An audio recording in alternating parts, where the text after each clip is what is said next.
गुरुदेव, कुछ माह पहले मेरे एक सहपाठी से मित्रता हो गई थी और मैं उस व्यक्ति में आसक्त हो गई और एक दूसरे से जीवन साथी जैसे संबंध भी कोशिश हुए। महाराज जी, हालांकि वो ज्यादा दिन तक टिके नहीं ना ही रहे, पर कुछ परिस्थितियां आई और सब खत्म हो गया, परंतु मेरी उसमें आसक्ति इतनी ज्यादा हो गई कि मैं उसे भूल नहीं पा रही। महाराज जी, वो व्यक्ति दिख जाता है। अब वासनाओं के खेल खेलोगे, मन मलिन होगा तो भूल क्या पाओगे। अरे धिक्कार है ऐसे जीवन को कि जो मनुष्य जीवन मिलने पर भगवान के लिए बात नहीं आई कि मैं भगवान को भूल नहीं पाती हूँ। ये जीवन का तो लाभ होना चाहिए। इन नाशवान शरीरों में आसक्ति करके, इंद्रियजन्य सुखों में भोग सुख का अनुभव करके मैं उनको भूल नहीं पाती, तो धिक्कार तुम्हारी बुद्धि को। अपने जीवन को पतित करके, भ्रष्ट करके बुद्धि को मनुष्य में आसक्त कर लिया, यही तो नरक जाने का रास्ता है। और कौन सा रास्ता है?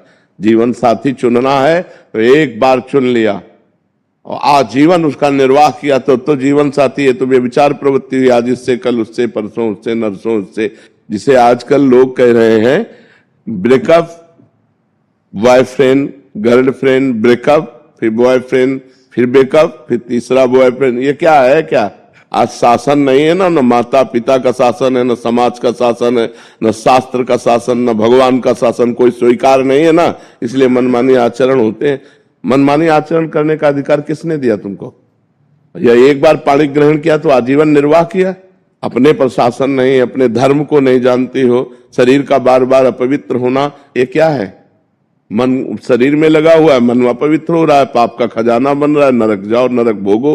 ये दुर्लभ मनुष्य देह का क्या लाभ मिला? आजकल यही प्रवृत्ति चल रही, तुम्हारी बात नहीं बच्चा, ये आजकल प्रवृत्ति यही चल रही है। ये कोई मतलब नई बात नहीं, यही प्रवृत्ति चल रही है। भगवान का नाम जप करो, जो संयम से रहो। अगर स्त्री शरीर है तो किसी एक पुरुष का एक बार वरण करो, आजीवन वरण करो। छूट जाए तो ब्रह्मचर्य से रहो, आजीवन ब्रह्मचर्य रहो। ये व्यभिचार प्रवृत्ति से नरक जाने का रास्ता होता है। त्रिविधम नरकस्येदम द्वारम नाशनमात्मनः कामः क्रोधा तथा लोभा तस्मादेत्ययं तजेत। ये तीन नरक के द्वार हैं, काम, क्रोध, लोभ। इन्हीं में जो फंसे हुए नरक जाना है। और क्या करना है? नरक की प्रवृत्ति करनी। भूल नहीं पाती, तुम्हें घृणा हो जानी चाहिए कि जिसके लिए मैंने शरीर समर्पित किया वो आदमी मेरा हो नहीं हुआ तो वो भूलने योग्य है, वो घृणा करने योग्य है। नाम जप करो और सही रास्ते से चलो, नहीं तो किसी काम का मनुष्य जीवन नहीं रह जाएगा। हम कहते हैं दोस्ती करना पाप नहीं है, कोई भी किसी से भी दोस्ती करो, लेकिन दोस्ती गंदगी करना पाप है, बेविचार करना पाप है। ये क्यों करते हो?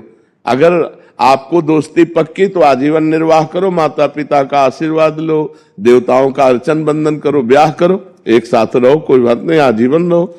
ये क्या है? इससे बेविचार, उससे बेविचार, उससे बेविचार, तो किसी का शासन नहीं होता, इसीलिए मनमानी आचरण होते। कोई तुम्हारी बहुत अवस्था है क्या?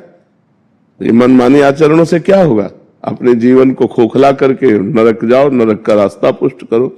इसलिए बच्चा सावधान, नाम जप करो और सावधान रहो और भगवान का आश्रय लेकर के धर्म पूर्वक जीवन व्यतीत करो। मनुष्य जीवन ये दिव्य मिला है, इससे भगवान की दिव्यता प्राप्त करो।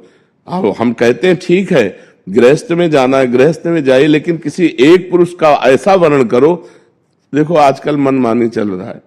माता पिता वर खोजते थे, पंडितों से विचार किया जाता था, बड़े धर्म पूर्वक देवी देवताओं की आराधना करके ब्याह होते थे, आजीवन निर्वाह होता था। हमने कभी नहीं सुना डिवोर्स, गांव में कभी डिवोर्स नहीं सुना हमने। ये जो व्यभिचार प्रवृत्ति शुरू ना, गर्लफ्रेंड और बॉयफ्रेंड और लिव इन रिलेशन, यहां से शुरू हुआ है डिवोर्स। नहीं, हमने कभी डिवोर्स नहीं सुना। आजीवन निर्वाह, क्योंकि माता पिता ने किया, देवी देवताओं का पूजन करके, शास्त्र के पंडित के अनुसार अग्नि के फेरे लेकर, तब कहीं वो धर्म से चलो। इस तरह के मनमानी आचरण कोई भी मत करो, नहीं तो पछताना पड़ेगा।